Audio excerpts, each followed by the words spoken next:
Welcome to the Model Rush, the day white-collar work changed forever.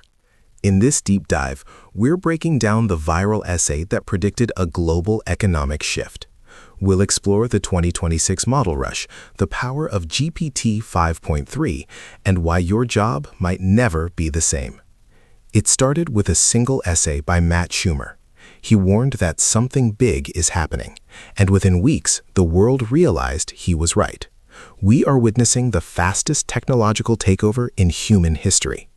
By the end of this video, you'll understand why the 2026 Model Rush isn't just another tech update. You'll see the data behind the mass displacement in law and finance, and you'll learn why economists are terrified of margin compression. The essay, "Something Big is Happening," wasn't just another Medium post. It was a warning shot across the bow of the global economy. Shumer predicted that the marginal cost of intelligence was about to hit zero. He argued that we weren't just building better chatbots, we were building the replacement for the human middle manager. And when February 2026 hit, the Model Rush proved him right in the most brutal way possible. The speed of adoption was unprecedented. Within 48 hours of the essay going viral, Fortune 500 companies began internal audits to see just how many seats they could eliminate. The answer was more than anyone dared to say out loud. February 2026 became the month that changed everything. It wasn't just one model launch, it was an avalanche. OpenAI and Anthropic dropped their flagship updates on the exact same day. The Model Rush was like the 1849 gold rush, but instead of pickaxes, companies were using API keys. Everyone was scrambling to secure compute power before it vanished. The demand was so high that energy grids in 3 states actually buckled. But the real story wasn't the energy, it was the capability.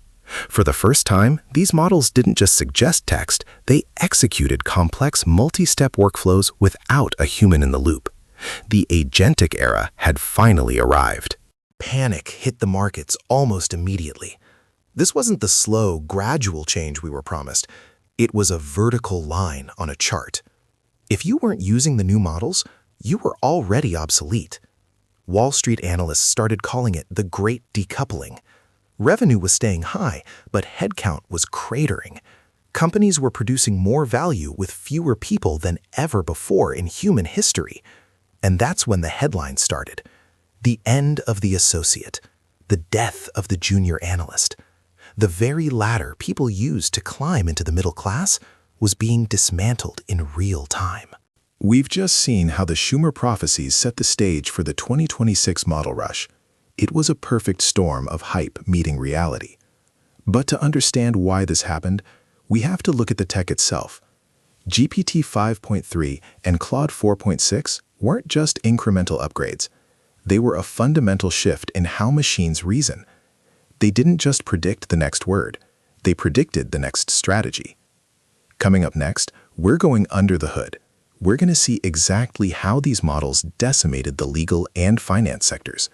Trust me, the capabilities are even more insane than you think. Now that we understand the chaos of the Model Rush, let's talk about the engines driving it. GPT 5.3 wasn't just smarter. It possessed a quality OpenAI calls deep contextual synthesis. It could read an entire company's history and find a tax loophole in seconds. It didn't just summarize, it synthesized. It could take thousands of disparate data points and turn them into a 50-page board-ready strategy. And the scariest part? It was often better than the humans who spent decades learning the craft. But while OpenAI focused on reasoning, Anthropic's Claude 4.6 was doing something even more radical. It was moving. Not physically, but digitally. It became the first true agentic model that could operate a computer better than you. Claude 4.6 introduced a feature called Environment Mastery.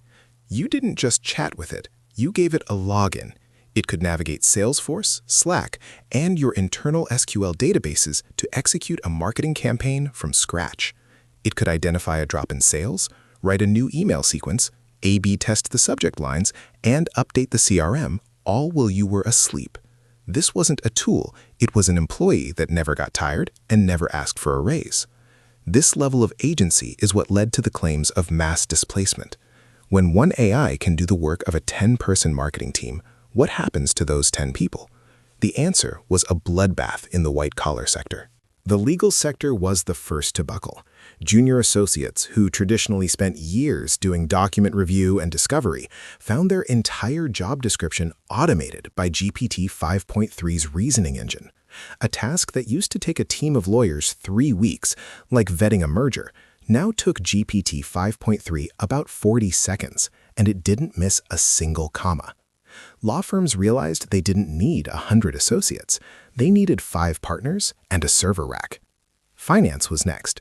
Investment banks that relied on junior analysts to build Excel models saw those models generated instantly by Claude 4.6. The 2 a.m. grind at Goldman Sachs was replaced by a background process on a cloud server. Marketing experienced a total automation flip. Historically, marketing required a mix of data and creativity, but Claude 4.6's ability to analyze consumer psychology at scale meant it could predict what would go viral before it was even posted. Entire agencies that specialized in SEO, copywriting, and social media management vanished overnight. Why pay a monthly retainer when a $2,000 a month API subscription did a better job? The economics just didn't make sense anymore.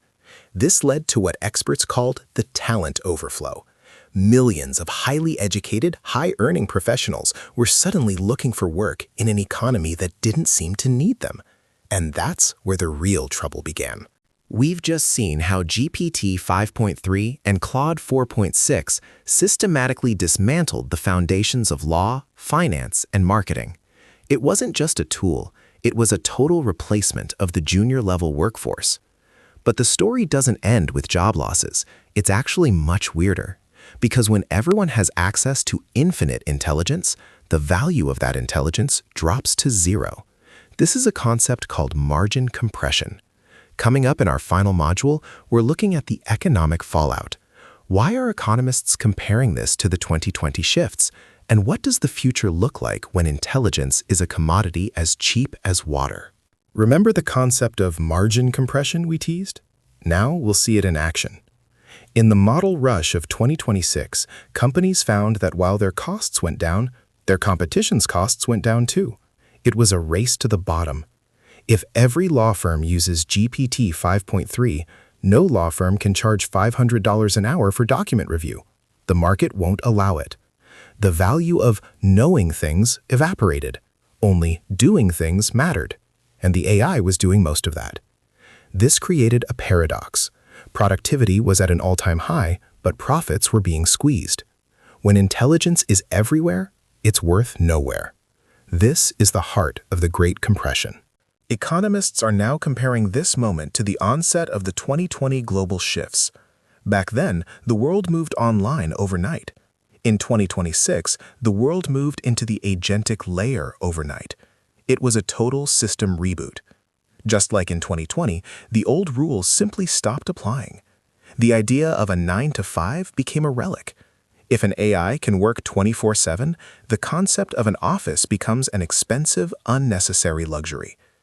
The 2020 shift changed where we work. The 2026 shift changed if we work. We are moving from a labor-based economy to a capital-based economy, where the only thing that matters is who owns the models. The statistics on white-collar displacement are staggering. By mid-2026, entry-level hiring in law and finance dropped by 85%. The junior role essentially ceased to exist. You were either a senior expert or you were out. This created a seniority gap. Without juniors to train, where do the future seniors come from? The industry was eating its own tail. The short-term profits were massive, but the long-term sustainability was a giant question mark. We are seeing the birth of the solo corp, companies with billion-dollar valuations run by a single founder and a fleet of AI agents. It's the ultimate expression of Shumer's vision, and it's terrifying. Matt Shumer's final prediction in his essay was the most haunting. He said that by the end of the decade, the very concept of a career would be unrecognizable. We wouldn't have jobs, we would have projects managed by our personal AI. This is the world we are entering, a world of extreme efficiency, extreme displacement, and extreme uncertainty. The model rush was just the beginning. The real big thing is what happens when the dust finally settles. Are we heading toward a post-scarcity utopia or a permanent underclass of the unemployable? The data from 2026 suggests we might be heading toward both at the same time.